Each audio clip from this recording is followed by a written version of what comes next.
De inmediato, nuestros titulares. Encuentran 2 cuerpos en un vehículo calcinado en Limón. Capturan a sospechoso de robo de un vehículo que contenía equipo radioactivo. Banda ocultaba el equipo en un motel capitalino. Arecep aprueba el primer aumento en los combustibles de este año. Comenzará a regir la próxima semana. Secretario de Estado de los Estados Unidos llegará al país el próximo martes tras visitar Panamá y El Salvador. Cae un avión ambulancia en Filadelfia, Estados Unidos. Es el segundo accidente aéreo en esta semana. Y en los deportes, fin de semana podría marcar el debut de Keylor Navas en el fútbol argentino.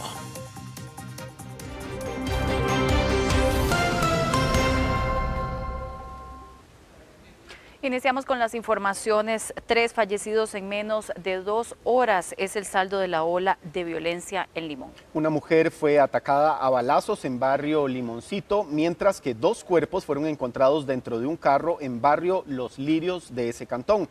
Nuestro compañero Alberto Cuadra nos tiene los detalles de esta noticia. Alberto.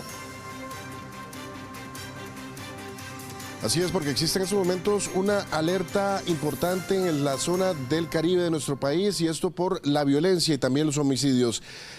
Según el reporte que se ha dado por parte de las autoridades en las últimas horas, 3 personas han fallecido, 3 homicidios de manera consecutiva, y bueno, obviamente esto también tiene en números rojos lo que sería la cantidad de fallecidos en nuestro país, aumentando todavía más, y también en alerta a las autoridades de ese sector.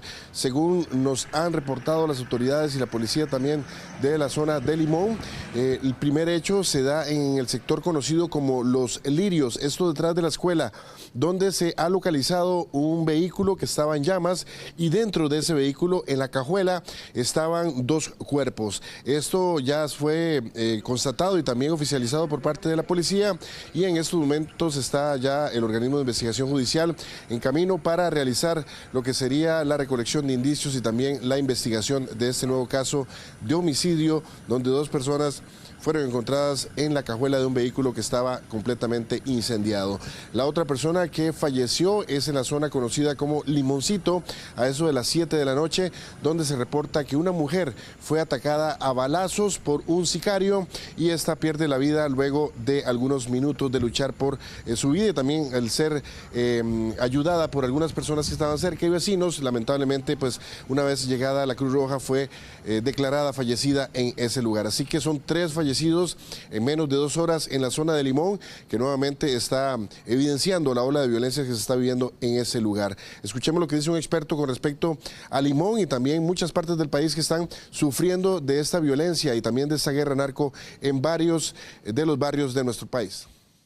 Sobre este hecho criminal, tenemos que ver que los delincuentes conocían a la víctima, la habían estudiado, hicieron inteligencia y planificaron una ejecución mediante un comando, lo cual nos refleja que esas personas nunca sintieron inseguridad ni temor.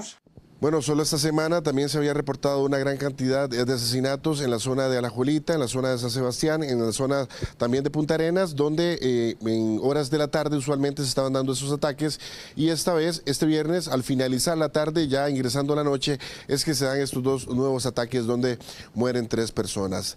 Desde San José, este ha sido un informe de Alberto Cuadra para Extra Noticias. Muchísimas gracias, Alberto, por este amplio reporte. Un operativo policial se desarrolló tras un violento robo a una casa en Sarchí Sur, en Alajuela. La persecución inició cuando la víctima alertó a las autoridades, desatando una cacería que se extendió hasta el cruce de Palmares. La policía informó que una mujer que viajaba en el vehículo utilizado para el escape fue detenida. Según su versión, provienen de Alajuelita y estaba acompañada por 2 hombres que abandonaron el automóvil en el que viajaban y se internaron en un charral para evitar ser capturados. Tras el operativo, los 3 sospechosos fueron detenidos.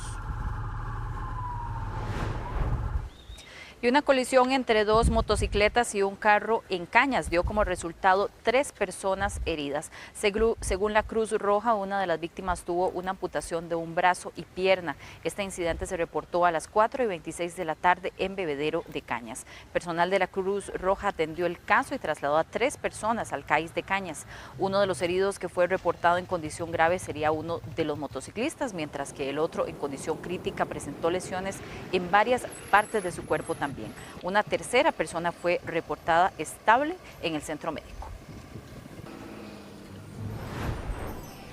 Y la Policía Municipal de Escazú detuvo este jueves a varios motorizados que trataban de ingresar al cantón con varios cargamentos de droga. En uno de los videos se logra divisar cómo los oficiales detectan al conductor de una bicimoto. Lo siguen por algunos minutos hasta que lo detienen y lo requisan. Aquí tenemos esas imágenes. Tras la revisión, los oficiales logran decomisarle al sospechoso varias dosis de marihuana. Y 4 bandas criminales de Pavas colocaron, escuche bien, más de 9 cámaras en postes para advertir sobre la presencia de policías. La Policía Municipal de San José intervino en la zona para eliminar los dispositivos. Estos dispositivos fueron removidos de los postes en Pavas. De esta forma, las bandas del lugar vigilaban todos los movimientos de policías y las bandas rivales. Ha retirado de vía pública 9 cámaras que hemos determinado o nombrado como narcocámaras. Estas son cámaras que ubican agrupaciones criminales en sitios públicos, específicamente en postes de alumbrado eléctrico, con el fin de verificar o de prever las acciones policiales para así lograr el cometido que ellos pretenden, lograr la impunidad de sus actos. Las bandas criminales que operan en el cantón de Pavas de San José colocaron cámaras en los postes del alumbrado público para monitorear y no perderse las acciones policiales en la zona e incluso advertir cuando habían operativos. Dichas cámaras no contaban con la debida autorización, lo que constituye una violación a las normas vigentes. Estas cámaras estaban colocadas en una comunidad que presenta serios problemas de microtráfico y por ende perjudica mucho a la comunidad, a la gente honesta de esta comunidad. Hay que recordar que la instalación de este tipo de cámaras en espacios públicos tiene una regulación establecida en el Reglamento de Videoprotección de la Municipalidad de San José. El organismo de investigación judicial, el OIJ, capturó a un sospechoso que intentó salir de un motel con equipo radiactivo y un carro robado. Este hecho ocurrió esta tarde en Paso Ancho. La captura se produjo en un motel donde el individuo pretendía salir con el vehículo sustraído. Según la Policía Judicial, el robo ocurrió alrededor de las 3 de la mañana de este viernes en Patarrá de Desamparados, cuando el automóvil fue hurtado frente a una vivienda. Dentro del carro se encontraba un densímetro nuclear, un equipo especializado que si se manipula de manera incorrecta puede representar un riesgo para la salud de las personas cercanas debido a su emisión de rayos gamma. Una vez que se notifica a la unidad HAZMAT de bomberos, se acata el protocolo de seguridad nuclear, como es en este caso, a la vez que Fuerza Pública y demás autoridades policiales realizan el resto de decisiones u operaciones policiales para recuperar el artefacto sustraído, los artefactos sustraídos sin riesgo para las autoridades policiales, para los mismos bomberos y para la ciudadanía en general, a la vez que se trata de capturar a los presuntos responsables de la sustracción, pero siempre debe ir de la mano, reitero, con la unidad HAZMAT, Hazardous Materials de Cuerpo de Bomberos, ya que son quienes tienen el equipamiento y la experiencia para poder manejar este tipo de emergencias, junto con el cliente que normalmente también cuenta con esta expertise. Las autoridades continúan con la investigación para determinar si existen otros implicados en este robo. Este sospechoso quedó a las órdenes del Ministerio Público, que decidirá su situación jurídica. Y este equipo que fue sustraído este viernes a una constructora se emplea justamente para determinar el nivel de humedad y la densidad del suelo en concreto y en asfalto. Debido a su funcionamiento con radiación gamma, requiere medidas de seguridad muy estrictas para su manipulación. El equipo robado este viernes y que fue recuperado por el OIJ es de alto cuidado y se debe manejar solo en casos de evaluación de terrenos.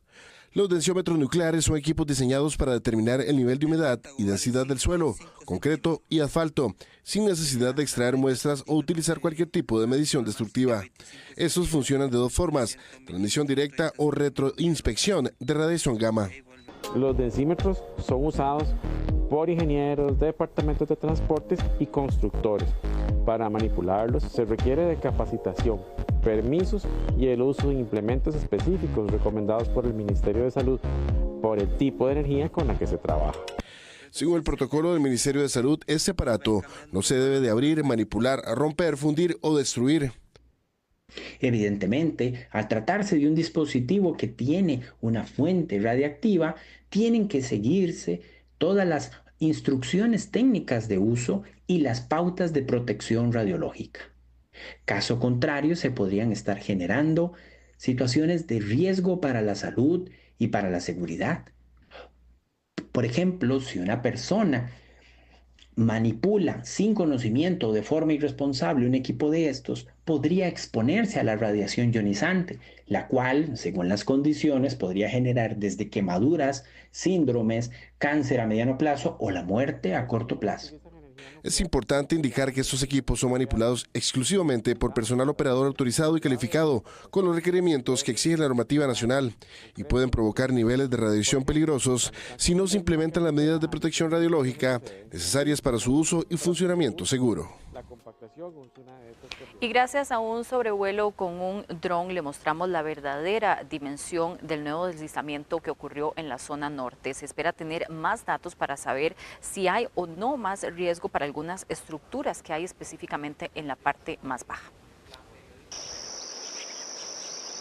Así se fracturó parte de la montaña en el Castillo, entre La Fortuna de San Carlos y San Ramón. Desde hace varios días, los vecinos de esta zona notaron un comportamiento anormal en el río Piedras Negras, hasta que el alud se abrió camino montaña abajo. Uno de los puentes está en riesgo y es monitoreado por las autoridades. Además, uno de los geólogos de la Comisión Nacional de Emergencias realiza este viernes una visita de campo que es sumamente importante. Estamos realizando una valoración del puente. A simple vista pareciera que no tiene ningún daño, sin embargo, debemos esperar a que corran un poco más los sedimentos para hacer una revisión más exhaustiva.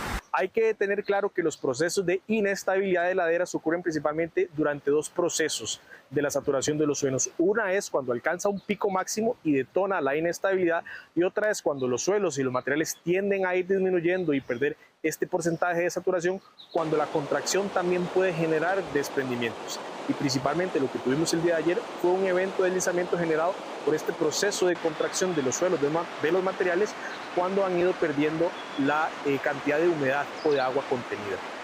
Afortunadamente el deslizamiento no genera afectación sobre viviendas o estructuras porque no existen en la zona. Únicamente tenemos el puente sobre la ruta 936 que va a ser evaluado por personal del CONAVI, y en caso de tener alguna afectación, pues ellos se encargarán de realizar las mejoras. Al parecer, en esta zona no se había presentado anteriormente movimientos en los cerros y menos de esta magnitud. Se suma así a los más de 140 deslizamientos que existen en el país, monitoreados todos por la Comisión Nacional de Emergencias. La mayoría de estos están distribuidos en Puriscal, en Pérez Celedón, en Buenos Aires de Punta Arenas en la zona sur, así como en Turrialba y ahora la zona norte, que mantiene ocupado a los científicos de la Comisión Nacional de Emergencias. 5 barrios del centro de Limón reportaron este viernes afectación por las fuertes lluvias. Durante la noche, 8 familias fueron rescatadas por los bomberos. Estas son las condiciones predominantes en el Caribe. Al menos 5 barrios del centro de Limón estuvieron inundados este viernes por colapso de alcantarillado. Somos 3 adultos mayores, 92 años, 68 años, 66 años, un señor no vidente con problemas renales, no puede inundarse por las infecciones, y dentro de mi casa tengo el agua metida. Se me echó a perder un mueble de la cocina, se me han echado a perder muchos porque estas llenas son cada vez que llueve acá en este barrio. Mi casa es la primera que sufre. El Instituto Meteorológico Nacional pronostica condiciones favorables pero ventosas para el cierre de enero y el inicio de febrero. Sin embargo, las lluvias más significativas se registran en el Caribe y la zona norte. En la gran área metropolitana se registraron lluvias aisladas producto de la aceleración del viento alisio. Para este viernes se registró el aumento de presión atmosférica en el Mar Caribe, que generó vientos alisios acelerados en América Central y otros, generando ráfagas de viento en todo el territorio. Va a estar favoreciendo vientos alisios moderados acelerados, los cuales se traducen en algunas ráfagas ocasionales hacia el centro y el norte del territorio nacional, así como las montañas y al norte de Guanacaste. Durante este día, especialmente durante el periodo nocturno, se están esperando lluvias aisladas en sectores de la zona norte y el Caribe. El estado del tiempo se mantendrá sin mayores cambios hasta el 5 de febrero. La tendencia semanal del Instituto Meteorológico advierte que la magnitud de las ráfagas estarán entre rangos de 30 km por hora a 50 km por hora, con máximos de 50 a 90 km por hora. Las razones de ese comportamiento son el desplazamiento de sistemas de alta presión sobre el Golfo de México y el oeste del Océano Atlántico, que mantendrá los vientos alisios moderados acelerados sobre el Mar Caribe.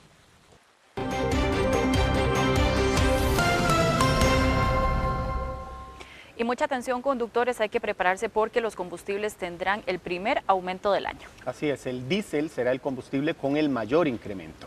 Milagro Torres nos tiene el reporte de esta información. Milagro. Si usted es un conductor, entonces debe de saber que próximamente habrá un aumento, el primer aumento en las gasolinas del año. Veamos la siguiente información con el detalle. A mediados de la próxima semana, el litro de gasolina Super subirá 5 colones, mientras que el de Plus 91 o regular tendrá un ajuste de 2 colones. El diésel será el combustible con el mayor aumento, con un alza de 10 colones por litro. Estos precios entrarán a regir una vez publicados en el diario oficial La Gaceta, anunció la ARECEP. ¿Qué le parece el primer aumento de la gasolina del año? De eso nos están recibiendo como con las manos para atrás, porque estamos empezando con el año más duro. Puedo decir, ya nos tienen acostumbrados a ese vaivén y hay que ahorrar, hay que estar pendiente siempre de todo lo que el gobierno vaya a dictaminar en temas como este. Entonces creo que así vamos a estar. Nos está afectando a todos, ¿verdad? Porque económicamente dependemos de esto, ¿verdad? Para trasladarnos a los hogares o para trabajar, entonces ya afecta al bolsillo, ¿verdad? Sí, vamos a ver qué pasa, esperemos que hagan pronto un rebajo, ¿verdad? El gas licuado de petróleo también se verá afectado con un incremento de 152 colones por cada cilindro de 25 libras, impactando el presupuesto de los hogares que dependen de este insumo para la cocina y otras necesidades domésticas. La Autoridad Reguladora de los Servicios Públicos, con base en la información de costos reales aportada por Recope, resolvió el ajuste extraordinario de combustibles correspondiente al mes de enero del año 2025. En esta oportunidad, a partir del análisis técnico de la información remitida por Recope, corresponde aplicar un aumento en el precio de los combustibles de mayor consumo en el país. Este ajuste en los precios responde a factores como la variación en los costos internacionales de petróleo y el tipo de cambio, lo que sigue generando presión sobre el bolsillo de los consumidores en el país. Vamos a ver ahora entonces el detalle exacto de cómo es esta variación en los precios. Y aquí tenemos entonces el precio de la gasolina Super, que aumentará de 666 colones a 671 colones para un aumento de 5 colones a partir de la próxima semana, para que vaya listando entonces su bolsillo. Ahora vamos a ver también la información de la gasolina regular o plus, que pasará de 648 colones a 650 colones, 2 colones más a partir de la publicación en la Gaceta en los próximos días. Pero también la gasolina o el diésel, que muchos de los busetas y turistas a partir de la próxima semana, especialmente con el ingreso a clases, se verán más afectados, pues pasará de 560 colones a 570 colones, para 10 colones más en el precio del diésel. Pero si usted cocina con gas, pues el cilindro del gas también tiene un importante aumento de 152 colones, pasando de 7.271 el cilindro de 25 libras a 7.423 colones. Prepare su bolsillo. Eso entrará a regir a partir de la publicación en la Gaceta. Eso fue anunciado este día por la ARECEP, así que prepárese para que esté atento y pueda ir a echar gasolina y tenga todos los insumos necesarios. Bueno, ¿se ha preguntado usted qué pasó con el hackeo que sufrió la refinadora costarricense de petróleo Recope? O bueno, si recuperó la totalidad del sistema esta institución. Bueno, según Recope, el sistema de ventas ya funciona. Recope confirma ataque cibernético. Hackeo en Recope aumenta costos para expendedores. Hackeo en Recope persiste tras más de 26 horas. Esto se anunciaba a finales de noviembre del año anterior. El sistema para abastecer a las cisternas de combustible fue hackeado y las largas filas en los planteles de la refinadora costarricense de petróleo calentaron los ánimos de los empresarios de combustible. Extra Noticias solicitó más detalles de cómo quedó el tema del hackeo de Recope, pero no se lograba respuesta hasta hoy. Ya todos nuestros sistemas de ventas están automatizados y operando full. Entonces tenemos la operación de ventas a nuestros clientes totalmente restablecida. Estamos en proceso de terminar de restablecer programas que son más administrativos.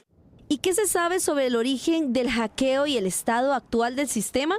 Lo que le interesa a los usuarios finales es que todo el proceso de ventas y todo el proceso de operación de Recope ya está automático y estable, que es lo que nos interesa para mantener la continuidad de nuestros servicios. A finales del año anterior quedó evidenciado el tipo de relación con los empresarios de combustibles. Consultamos cómo se mantiene actualmente. Nosotros siempre hemos tenido una buena relación.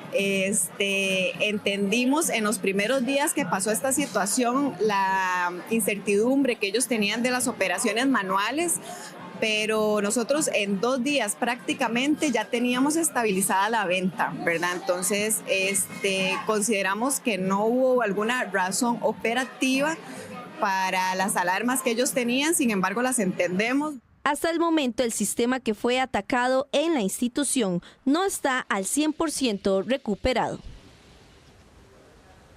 Y a partir del lunes 3 de febrero usted podrá sustituir la tercera placa o la calcomanía de su moto o vehículo.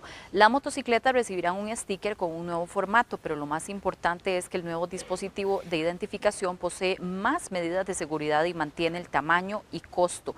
En el caso de los vehículos, el nuevo formato empezará a usarse a mediados del mes. La nueva calcomanía que se entregará ya sea por inscripción de vehículos nuevos, cambios de matrícula, reposición por extravío o deterioro, o cualquier otro que genere placas. Será de color plateada y tendrá los elementos de seguridad como trenza virtual, logo del Registro Nacional, el número de consecutivo, entre otras características, que además refuerzan la seguridad de este dispositivo. El costo de la reposición se mantiene en 2.800 colones y el trámite se puede realizar tanto en la sede central como en las sedes regionales. Bueno, la implementación de la red 5G avanza con el envío del informe de adjudicación de frecuencias por parte de SUTEL al MISIT. El Colegio de Profesionales en Informática busca también ser parte del proceso que permita impulsar el desarrollo tecnológico del país. El despliegue de la tecnología 5G en Costa Rica avanza con pasos concretos. La Superintendencia de Telecomunicaciones remitió al Ministerio de Ciencia, Innovación, Tecnología y Telecomunicaciones el informe de recomendación de adjudicación de frecuencias. Este informe se presentó 21 días antes del plazo previsto.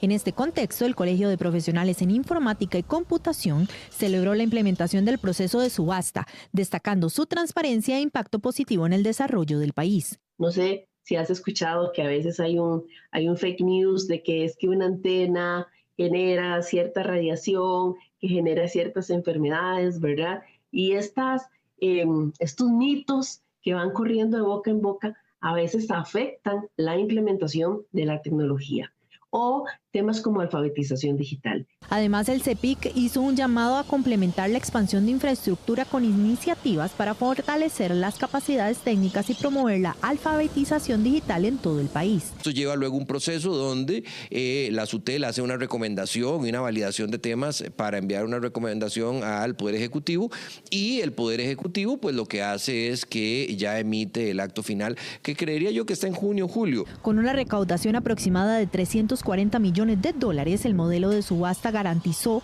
que el 90% de los recursos se destinen a la construcción de infraestructura en cantones con baja o nula conectividad, mientras que el 10% fortalecerá los programas de Fonatel. 682 centros educativos y además 17 territorios indígenas ya cuentan con acceso a telecomunicaciones, reduciendo así la brecha digital en nuestro país. Más de 415.000 estudiantes ya forman parte de la red educativa. Además, 239.000 hogares en condición de vulnerabilidad reciben subsidios para el pago de Internet.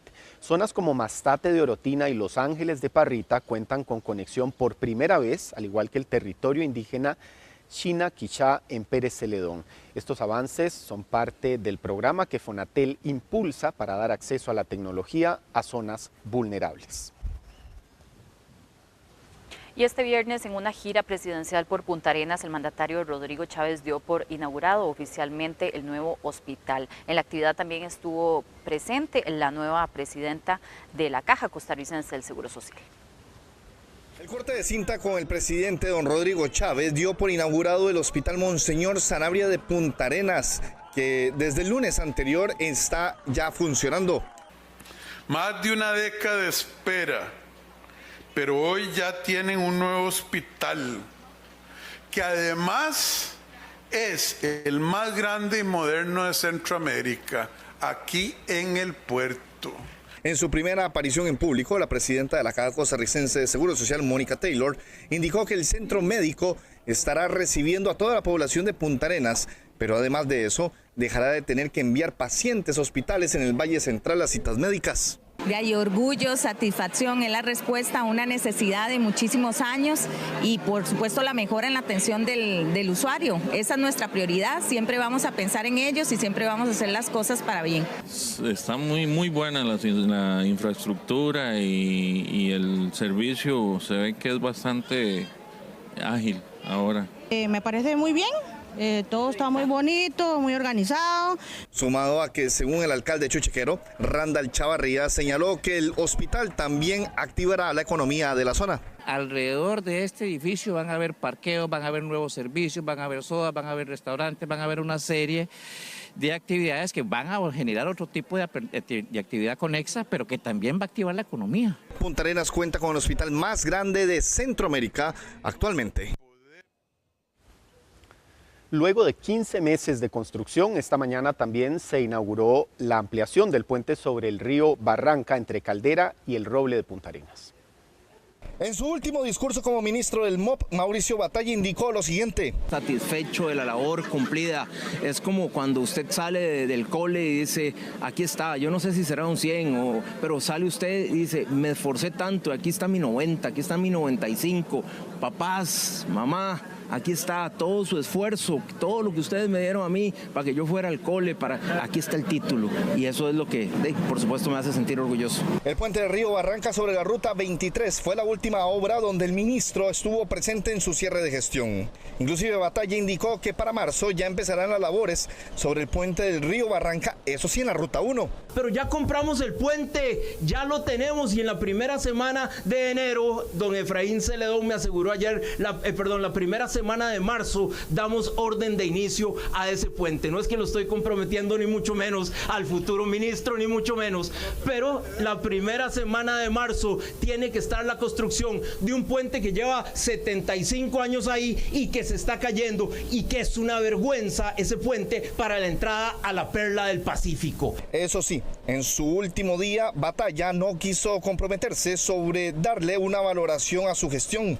Y sobre si se lanzará como precandidato presidencial, Batalla señaló que por el momento se irá de vacaciones. La próxima semana pienso irme a vacacionar una semana, apagar el teléfono, olvidarme de todo y a partir de ahí retornar a proyectos personales siempre en busca del beneficio de mi familia y del país, seguir ayudando en todo lo que yo pueda. También hasta el día de hoy, ministro anunció que ya está en SICOP la ampliación de Barranca Limonal para aquellas empresas que quieran ofertar para realizarla. Y con 14 proyectos aprobados cerró el periodo de sesiones extraordinarias en la Asamblea Legislativa. El presidente del Congreso argumentó que la baja efectividad del plenario es consecuencia de la mala relación con el Poder Ejecutivo. La aprobación del presupuesto en noviembre y la ley de la Cruz Roja fueron los proyectos más significativos aprobados durante las sesiones extraordinarias de la Asamblea Legislativa. Pese a esto, fueron pocos los proyectos aprobados en 3 meses, unos 14 proyectos para ser exactos. El periodo extraordinario es un periodo que le corresponde administrarlo al Poder Ejecutivo. Es el periodo del Poder Ejecutivo, ¿verdad? Yo creo que eso ustedes lo tienen claro. Entonces depende mucho de la estrategia que tenga el Ejecutivo, de qué quiere que se envíe y qué proyectos son los que pueden generar facilidad de consenso o no. El responsable del bajo desempeño es el Poder Ejecutivo, según el presidente del Congreso. El ambiente de extraordinarias depende de la actitud también del gobierno y los diputados oficiales. Usted no puede esperar un plenario tranquilo, que sea muy eficiente, si lo que hay es una actitud agresiva de parte del Poder Ejecutivo contra las fracciones. Otros de los proyectos de relevancia fueron la extradición de costarricenses y el pago electrónico en transporte público. Y siempre sobre este tema, a partir del próximo lunes regresan las sesiones ordinarias en la Asamblea Legislativa. Así es, el gobierno insistirá con el proyecto de jornadas flexibles, mientras que el Partido Unidad Social Cristiana prioriza combatir el sicariato. Mientras que el Partido Unidad Social Cristiana proyecta como prioridad luchar contra el sicariato y evitar víctimas colaterales, el gobierno buscará impulsar el proyecto de jornadas flexibles. El año anterior murieron 54 víctimas colaterales, 8 de ellas personas menores de edad. Así que yo hago un vehemente llamado a mis compañeros jefes de fracción y también al Poder Ejecutivo a que continuemos de manera vehemente tomando acciones, tanto en el Poder Legislativo, en el Poder Judicial y en el Poder Ejecutivo, para luchar en contra del narcotráfico, del crimen organizado y del sicariato. No podemos seguir viendo cómo familias costarricenses lloran a personas inocentes, así que es nuestra responsabilidad trabajar en contra de esta inseguridad. Pese a los problemas de la inseguridad en el país, los diputados consideran que el gobierno no le presta atención. Los oficialistas buscarán como prioridad el proyecto Jornadas Flexibles. Jornadas flexibles es algo que va a traer miles de empleos en esta administración, en la que sigue, en la que sigue y en la que sigue.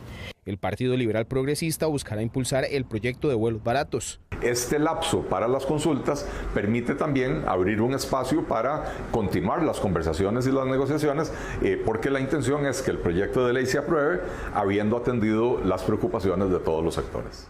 A partir de este lunes regresan las sesiones ordinarias en la Asamblea Legislativa. Y un reglamento pretende que los desechos de materiales que se utilizan para construcción tengan una trazabilidad más responsable con el ambiente. El Ministerio de Salud y el Colegio Federado de Ingenieros y Arquitectos capacitan a los profesionales para poner en marcha esta regulación. Esta situación que se presenta lamentablemente en diferentes partes del país tendría sus días contados.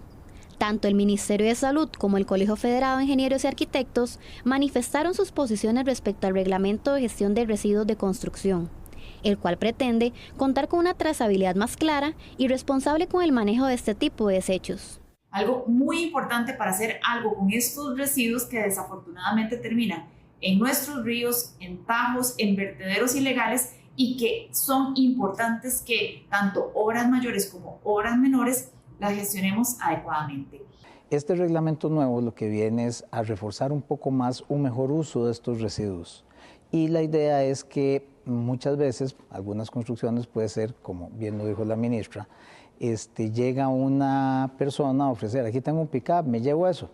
Se le paga algo y es ahora lo que hacen, dicen que lo van a hallar a un relleno sanitario y muchas veces uno ve bordes de río con escombros de materiales de construcción.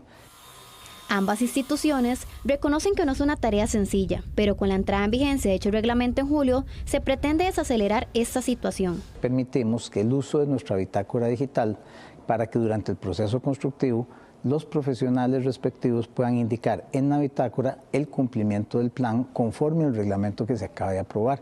De esa forma se le da trazabilidad no solo a tener un plan escrito de manera digital en la ventanilla del BUI, sino al seguimiento que se tiene a través de la bitácora digital, que es una herramienta que el Colegio Federado de Ingenieros y Arquitectos tiene para todas las obras con permisos en nuestro país. Y esperamos continuar con este tipo de acercamientos, no solo para mejorar esta gestión, sino también para que en 6 meses que ya empieza a regir este reglamento, todas las construcciones de este país funcionen en esta gestión de residuos como Dios manda.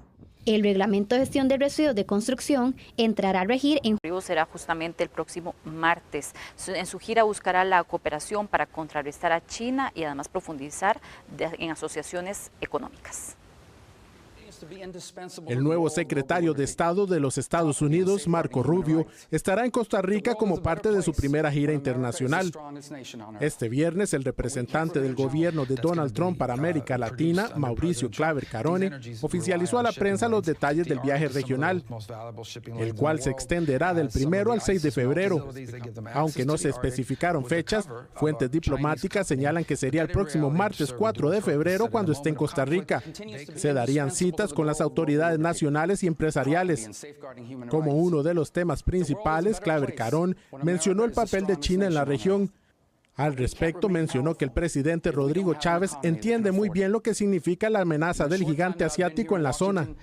Tenemos que soltar, analizar y trabajar con nuestros aliados como Costa Rica y como Guatemala, agregaría, y como República Dominicana, de cómo hacerlo de una manera que no les afecte negativamente a ellos, ¿no? Que no haya colateral inesperado o inocente en ese sentido para nuestros aliados. Así que eso es un tema muy importante. Finalmente está el combate a la dictadura de Nicaragua, enfocada en el impacto de la migración.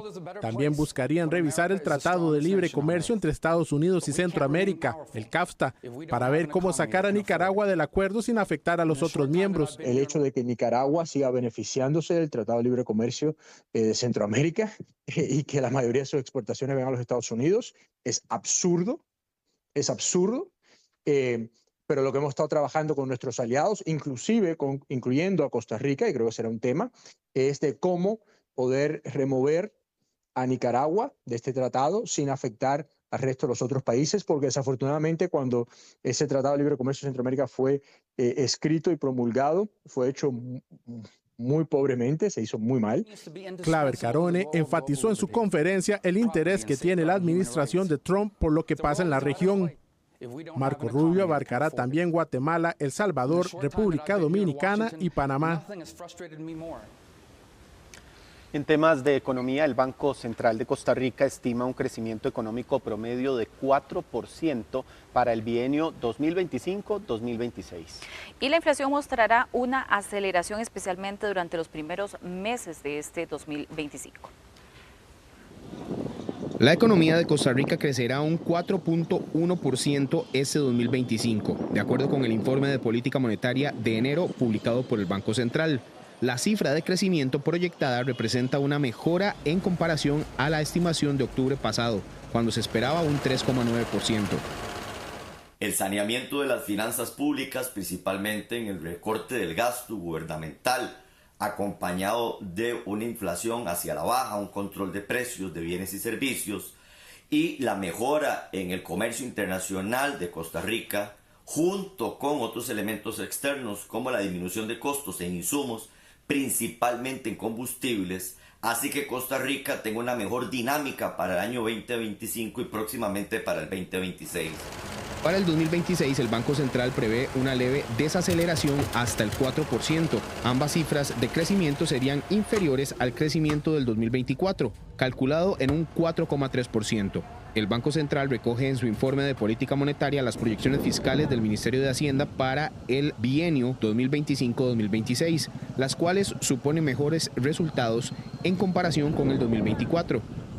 Los modelos de proyección del Banco Central indican que la inflación mostrará una aceleración especialmente durante los primeros meses del 2025. Este comportamiento llevaría el indicador a valores dentro del rango meta, entre el 2% y el 4% en el tercer trimestre del 2025. La tasa de crecimiento proyectada del Banco Central de más del 4% está muy por encima del nivel internacional. Dos cosas importantes. Bueno, ¿cuáles de los sectores han crecido más? ¿El régimen tradicional o el de definitivo? Indudablemente tenemos que ponerle cuidado a que las microempresas, las pymes, no han tenido la misma tasa de crecimiento que las grandes transnacionales o las empresas de zonas francas. Y esto habría que mejorarlo en las condiciones propias, desde el lado del punto de vista hacendario como de política fiscal. El Banco Central publica informes de política monetaria con proyecciones y evaluaciones de la economía nacional en enero, abril, julio y octubre de cada año.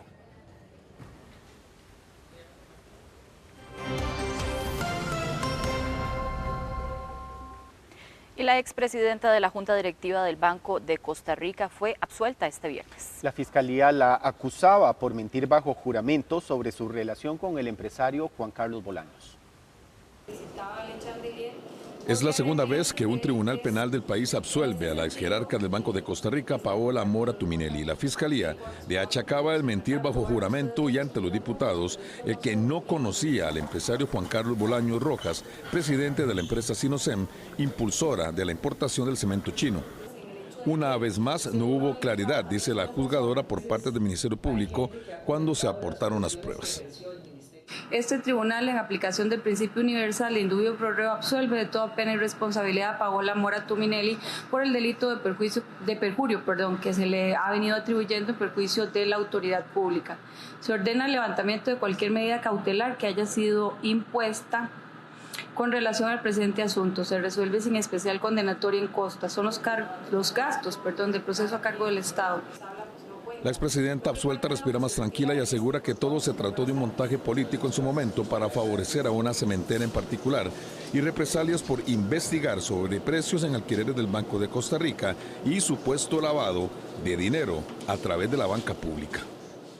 Lo que siento es un gran alivio, saber que lamentablemente y hoy muchos años después, vemos una crisis aún peor del Ministerio Público. El peor error que ha sucedido es tomar el Ministerio Público como herramienta política para atacar a personas. Y la sentencia de hoy,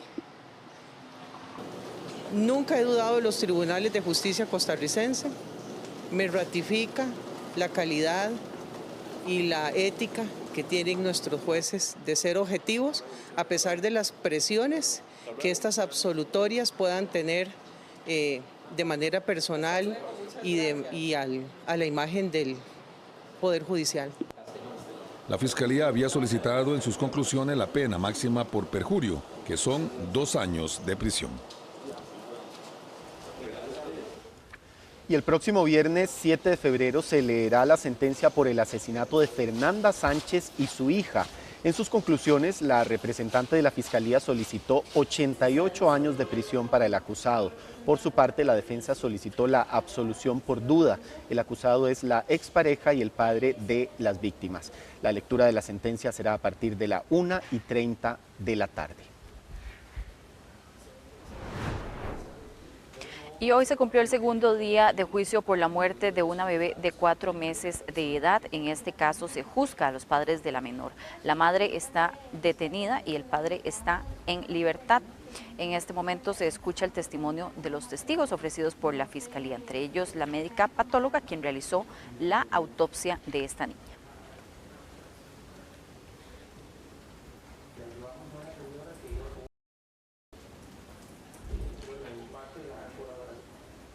El organismo de investigación judicial detuvo a 3 sospechosos por el homicidio de un hombre el pasado 23 de enero en Concepción de Alajuelita, un incidente en el que también un adulto mayor y un joven resultaron heridos de manera colateral.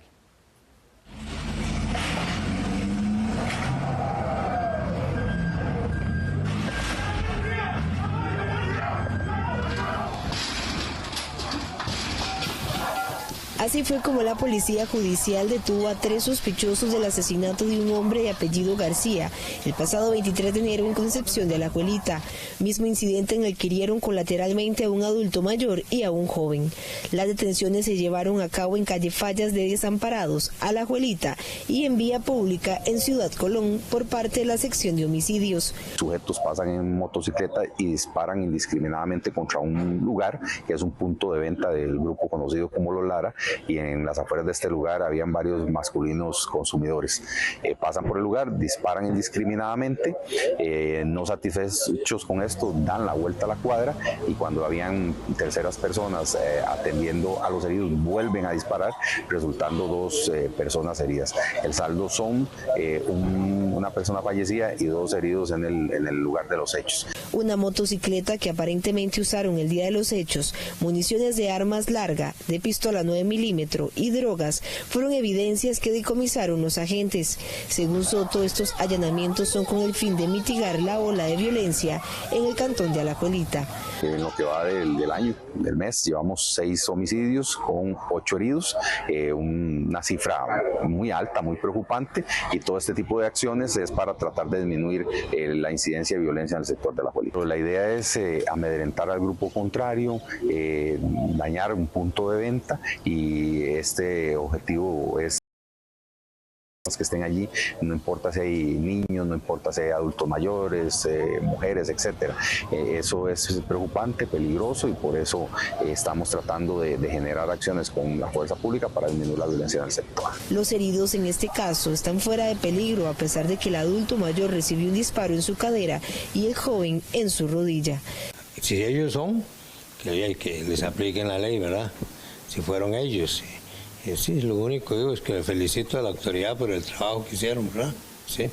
Bueno, trayendo también un poquito de paz, ¿verdad? Porque da tanta cosa. Sí, tanta atención, porque ya uno no sabe cada moto que se para ahí, y toda esa situación uno está ahí pendiente, ¿verdad? Pero si es así, bueno, que se cumpla la ley, ¿verdad? Sí. La violencia en Alajuelita aumentó en los últimos días debido a los conflictos a lo interno en la banda de los Lara. El año pasado cerró con 55 víctimas colaterales y según las autoridades en esos 31 días del año van 4 víctimas colaterales. Los detenidos fueron remitidos al Ministerio Público donde determinarán su situación jurídica. Y el país registra 435 casos de dengue, según el reporte más reciente del Ministerio de Salud, con la región central sur liderando los contagios con 166 casos y la Huetar Norte con la tasa más alta de incidencia. San José y Alajuela son las provincias más afectadas con 165 y 125 casos respectivamente. Entre los cantones prioritarios destacan San José con 79 casos, Alajuela con 61 y Desamparados con 23. Las autoridades de salud instan a la población a reforzar las medidas preventivas para evitar la propagación del mosquito transmisor. Muchas personas con deudas están dejando de contestar llamadas o incluso de buscar arreglos de pago.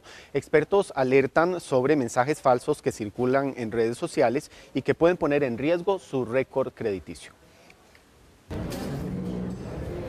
La dificultad para establecer contacto con personas que tienen créditos en atraso preocupa a las entidades financieras, ya que esta situación podría estar influenciada por mensajes erróneos en redes sociales que sugieren ignorar las deudas hasta que prescriban, sin informar sobre las consecuencias legales y financieras de esta estrategia. Una de las grandes afectaciones recae directamente sobre el récord de pagos de los clientes. Este es indispensable para acceder a créditos también en un futuro, por lo que es muy importante pagar los créditos siempre al día para que este récord permanezca limpio y no tenga manchas. Además, los expertos resaltan que responder a tiempo evita intentos repetitivos de contacto, lo que reduce las molestias y facilita un acuerdo más rápido y efectivo. A pesar del acoso telefónico que algunas personas pueden experimentar por parte de ciertos colaboradores, dejar de contestar llamadas no es la solución. Primeramente, el consumidor debe de identificar si es acoso o no es acoso, pero es importante que los consumidores tomen en cuenta 2 cosas. Si son deudores y deben de pagar, el consumidor tiene que tener una responsabilidad. Si tiene una deuda, pagarla. Ahora bien, cuando se reciben este tipo de llamadas, se recomienda que los consumidores hagan la consulta. Si me están indicando que ya hay un proceso judicial abierto, que me den el número de expediente de ese proceso judicial, que me den la información de la empresa a la cual yo le debo o a la cual el familiar o la persona por la cual me están llamando debe. También es importante que el consumidor solicite la deuda, cuál es el total de su deuda y si hay otros cargos administrativos también que indiquen cuáles son esos cargos administrativos. Ese es el momento donde el consumidor puede obtener toda la información de su deuda, que le den la información clara, veraz, suficiente y oportuna. Ignorar los intentos de contacto solo agrava la situación, ya que las entidades seguirán buscando vías para comunicarse. Informarse en Extra Noticias, la 7ª marina del país se construirá en Playas del Coco y tendrá las facilidades necesarias para el atraque de buques y entre otros servicios también el de migración. Las autoridades esperan que esté lista dentro de unos 3 o 5 años. Una nueva fuente económica y que potencia la zona es lo que espera la Municipalidad de Carrillo tras el anuncio este viernes de la construcción de la Marina del Coco. La obra, que tiene un costo de 24,5 millones de dólares, servirá como espacio dedicado para la náutica, pesca y otras actividades recreativas. Lo que ha sido Playas del Coco por más de 100 años, el puerto principal del Pacífico Norte. No vamos a desarrollar una comunidad, vamos a desarrollar un cantón, una provincia completa. El proyecto, que según el Instituto Costarricense de Turismo tiene 2 décadas gestándose, servirá para fortalecer el atractivo turístico de la zona y que cumple con todos los requisitos de viabilidad técnica. Con esto también se solventa una problemática que tienen las embarcaciones que están fondeadas en bahía, las cuales van a encontrar un proyecto donde van a obtener todos los tipos de servicios específicos para mantener sus embarcaciones, inclusive todos los servicios que ocupa una marina, como migración, capitanía, policía. Además, se indicó que este proyecto será hecho en 5 etapas y tendrá una duración de construcción de 3 a 5 años.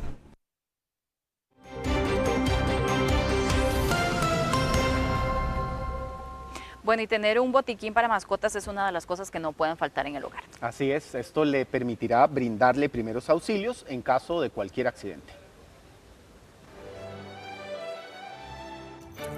No.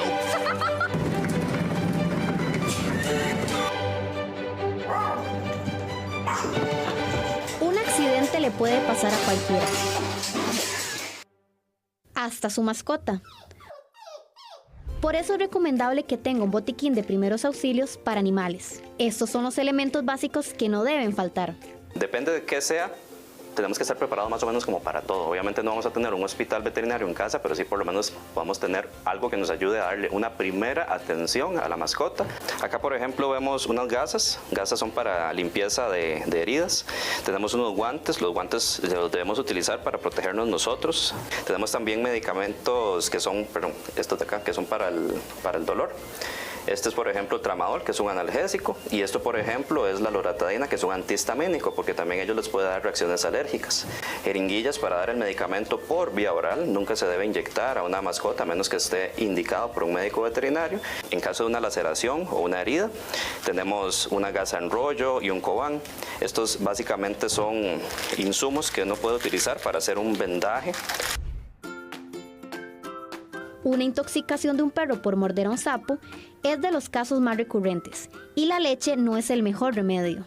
Podemos utilizar un lavado de encías con una gasa, ya sea con agua común y silvestre o inclusive un poquito de carbón activado. El carbón activado, como mencionamos, es un absorbente de toxinas, nos va a ayudar a neutralizar las toxinas. Simplemente el polvito se mezcla con agua. Posteriormente, con la misma gasa mezclamos y con una gasa con el líquido, lo que hacemos es que limpiamos las encías, siempre protegiéndonos de que la mascota no se vaya a asustar, no nos vaya a morder. En caso de una lesión o herida, utilice una venda mientras recurre al veterinario. Por ejemplo, si tiene algún tipo de lesión a nivel de la patita, uno puede utilizar la gasa en rollo para hacer compresión sobre el lugar donde pueda estar sangrando. Siempre que uno hace un vendaje, debe extender el vendaje hasta la articulación que está más arriba, porque si no el vendaje se va a salir muy fácilmente.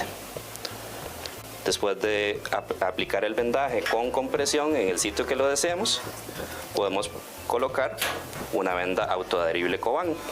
debemos tener ya sea un cordoncito o un bozal, porque las mascotas a veces ellos reaccionan con temor y sin culpa nos pueden agredir o nos pueden lastimar. Lo que habría que hacer es amarrarlo suavemente, ¿verdad?, alrededor del hociquito de la mascota, por arriba y por abajo, con un nudo fácil de soltar. Estar preparado para cualquier emergencia puede incluso salvarle la vida a su mascota. Bueno, si usted ha visitado Esterillos, probablemente conoce la famosa sirena que está a la orilla del mar, pero ¿sabe usted cómo llegó hasta ese sitio? Bueno, si no lo sabe, le contamos a continuación en Diario de Aventuras.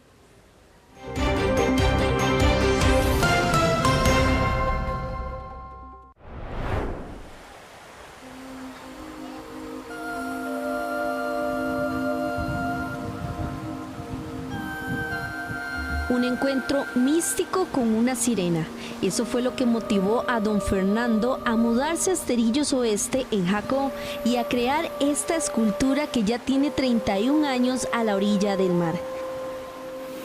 A un día estaba yo ahí en eso cuando vi un golpe detrás de mí así fuerte en el agua, y yo que vuelvo a ver para arriba, y era una mujer sirena que venía, que me agarraba ya. Me consumí, huele todo botado y vine a salir aquí en la playa. Detrásito mío venía y se puso a hacer piruetas, ¿sabes? Y hacer piruetas, vuelta y vuelta. Entonces dije yo, esto es una sirena. Si es una sirena verdadera, cuando se va, silba. Y cuando se fuera es un silbido de sirena, ¿vale? Así, un chillido le dice. Entonces dije yo, es una sirena. Hecha de bronce y con la mirada hacia el sol. Así fue ideada por este puriscaleño de cepa junto a un escultor en 1994. Me mandaron un señor que se llamaba Ovidio Céspedes Valverde. Ese me vino y me dijo, vengo a ver qué es lo que usted quiere. Una sirena ahí en esa roca. Bueno, me dice, ¿tenés una cartulina? Le digo, sí. Un lápiz de carpintería también. Tráemela. Menos de 20 minutos yo me la presentó esa sirena que está ahí. Con paso firme y con la mirada llena de orgullo, don Fernando Mora nos llevó hasta la sirena que cuida con tanto amor. Miles de personas visitan este lugar para conocer a la sirena y no podía faltar su historia en nuestro diario de aventuras. Hace muchos años yo vine, pero estaba muy pequeña. Luego vinimos y estaba la marea muy alta, no pudimos llegar hasta acá. Luego me di cuenta que la habían quitado para restaurarla y ahora vine hasta acá para poderme tomar fotos y venir a verla, porque siempre ha sido un sueño mío desde pequeña. Me encantan las sirenas. Su nombre también lo motivó para fundar sus negocios a la orilla de la playa cuando compró esos terrenos en 1958. Su intención es clara, dejarle un legado a la comunidad en el que puedan tomar fotografías y contemplar la hermosa vista. Aquí lo que hay que hacer es demostrar que efectivamente hay una sirena y que se vio una sirena y que es verdadera. Porque si usted va aquí en varios lugares, hay en los caminos, hay una sirena. En los negocios hay una sirena. Y ahí, es muy bonito, me parece a mí que es algo importante en un pueblo cuando uno llega a dejar alguna cosa. Siempre a disposición de sus vecinos, don Fernando disfruta de sus 89 años como el padre de la famosa sirena de Esterillos.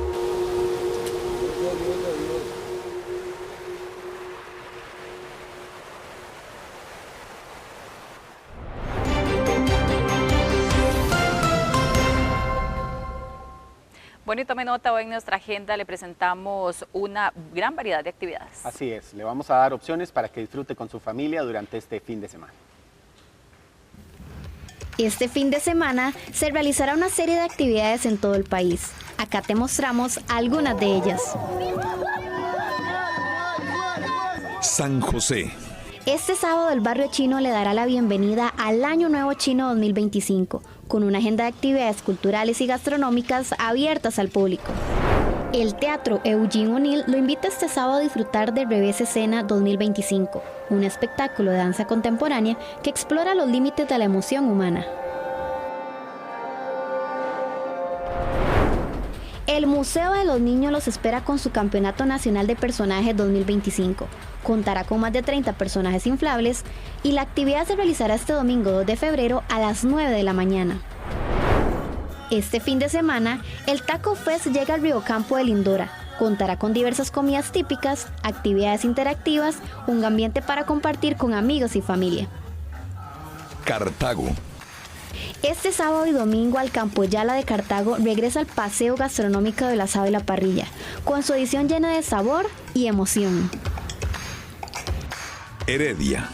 Disfruta este fin de semana de la edición de despecho del Plancha Fest con actividades como experiencia de derecho VIP, beer garden y una zona gastronómica.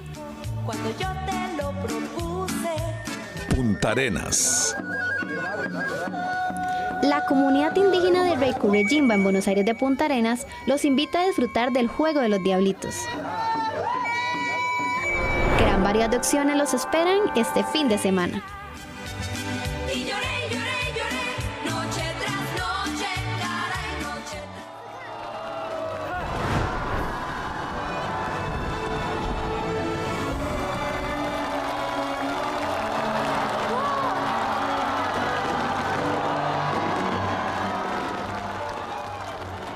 Bueno, pero si su opción es también quedarse en casa este fin de semana, también le tenemos una muy bonita opción para que siga nuestra programación de este sábado. Así es, puede quedarse y acompañarnos a partir de las 7 de la noche. Se va a transmitir este especial del Año Nuevo Chino, mañana sábado. En repetición por Extra TV, mañana repetimos a las 7 de la noche.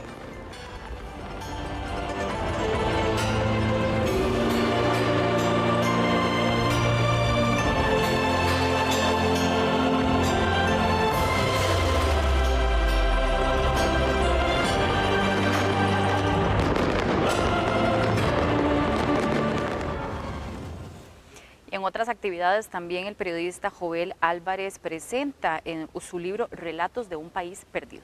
En este se incluyen los testimonios del pueblo venezolano durante el gobierno de Nicolás Maduro, cuando el periodista visitó este sitio como reportero. ¿Qué pasa en Venezuela cuando se acaban las protestas? ¿Cómo viven los venezolanos cuando ya no son noticia? Eso es lo que el escritor Joel Álvarez muestra en su libro Relatos de un país perdido. Se trata de una serie de crónicas de un reportero que visitó Venezuela con una perspectiva creada por los medios de comunicación, pero encontró un panorama muy diferente. En el 2018, yo llegué para la Navidad del 18 y sin pensarlo, sin imaginarlo, me tocó el momento de Juan Guaidó. En todo ese año lo cubrí, yo no era nadie, era un reportero que llegó ahí con un cuadernito, escribía lo que veía y sin pensar que algún día eso se convertiría en un libro. Y de repente llamó la atención de los venezolanos, que son un pueblo fantástico y generoso, que un muchacho extranjero se fijara tanto en lo que ocurría en Venezuela. Y empecé a tener por primera vez una voz. Álvarez visitó Costa Rica junto a la periodista Ana Beatriz Pérez, Nito, que se refirió a la situación que viven en Venezuela. Porque nosotros no somos unos secuestrados solo de Maduro, nosotros somos unos secuestrados de Cuba, de Rusia, de China, de Irán, del Hezbollah, de Hamas, de la FARC, del ELN. Venezuela es un grupo, es un país tomado por fuerzas, digamos, adversas. Este libro reúne los testimonios del pueblo venezolano durante el gobierno de Nicolás Maduro.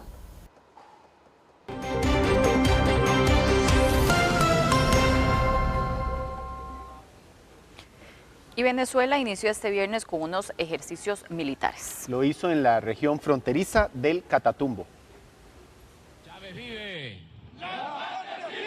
Venezuela lanzó el viernes una operación de ejercicios militares con 5.000 soldados en la frontera con Colombia. Los ejercicios son en la región del Catatumbo, zona donde se han intensificado en los últimos días los combates entre grupos armados colombianos. Nuestro comandante en jefe ha ordenado un despliegue importante de más de 5.000 hombres en un área aproximada de 10.000 kilómetros cuadrados y un frente de 100 kilómetros que abarcan los municipios García de Hevia y Ayacucho del estado Táchira y los municipios Colón, Catatumbo, Semprún y Machiques de Perijá del estado Zulia, todos colindantes con la República de Colombia. Los ejercicios militares en esta zona se realizan 3 veces al año, según el gobierno venezolano, pero Padrino indicó que en esta oportunidad buscan evitar que los grupos armados que se enfrentan en Colombia tengan acceso al territorio venezolano.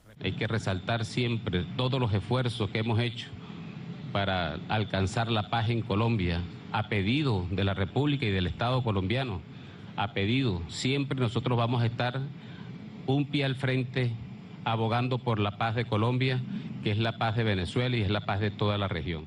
Los enfrentamientos en el Catatumbo entre la guerrilla Ejército de Liberación Nacional y disidentes de las FARC han dejado 54 muertos, una docena de desaparecidos y 48.000 desplazados desde mediados de enero, cuando estalló la violencia en la zona. El gobierno colombiano ha desplegado más de 10.000 miembros de las fuerzas de seguridad en la región, en lo que se ha convertido en la peor crisis de seguridad registrada en Colombia en una década. El expresidente boliviano Jorge Quiroga denunció que el gobierno intenta inhabilitar su candidatura presidencial presentando un proceso judicial de un caso con 15 años de antigüedad. El expresidente boliviano Jorge Quiroga denunció que el gobierno desempolvó un proceso judicial por un caso de hace 15 años, con la intención de inhabilitar su candidatura presidencial para las elecciones del próximo 17 de agosto. Entonces, esto, para que entienda la gente, es la tramoya. Buscar, desempolvando un caso de hace más de 15 años, inhabilitar a la voz opositora, al liderazgo alternativo que ofrece y garantiza un cambio total para salvar a Bolivia de esta corrupción, de este narcotráfico, de este saqueo, para estabilizar la economía y proyectar Bolivia. Quiroga mencionó que en la víspera, mientras estaba fuera del país, le notificaron para presentarse esta jornada a una audiencia de inicio de juicio oral en La Paz, en el que se le acusa por calumnias e injurias por dar opiniones contra el Banco Estatal Unión. El proceso contra Quiroga está relacionado a unas declaraciones suyas relacionadas a un caso de corrupción que se conoció en enero de 2009, a raíz del asesinato de Jorge O'Connor Darlach, quien era representante de una empresa contratada por la estatal Yacimientos Petrolíferos Fiscales Bolivianos para la construcción de una planta de gas natural. Quiroga indicó que por ese caso ya se dictó una sentencia en 2012, en la que se estableció 19 sindicaciones de operaciones sospechosas en el Banco Unión, lo cual consideró fue algo que le dio la razón. Jorge Quiroga es una de las principales alternativas de la oposición para las próximas elecciones, que busca conformar un bloque único para hacer frente al oficialista Movimiento al Socialismo. Y el paso fronterizo entre la Franja de Gaza y Egipto abrirá nuevamente este sábado como parte de los acuerdos de alto al fuego entre Israel y Hamás.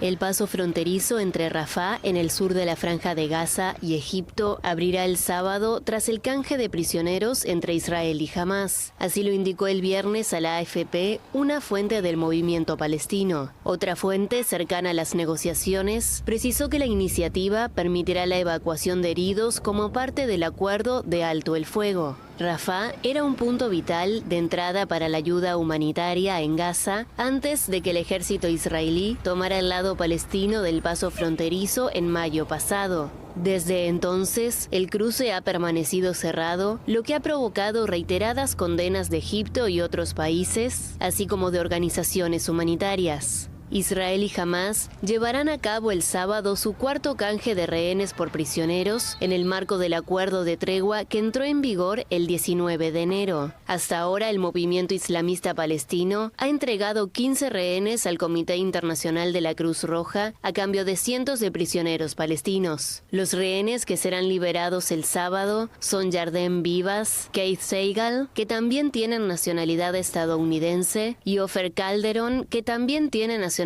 francesa. Vivas es el padre de los rehenes más pequeños secuestrados por Hamás, Ariel, de 4 años, y Kefir, entonces un bebé de menos de 1 año. El destino de su esposa, de origen argentino, y de sus hijos es incierto, ya que Hamás afirmó en noviembre de 2023 que murieron en un bombardeo israelí, pero los militares no han confirmado la información y muchos se aferran a la esperanza de que sigan con vida. A cambio de la liberación del sábado, Israel excarcelará a 90 presos, 9 de los cuales cumplen cadena perpetua.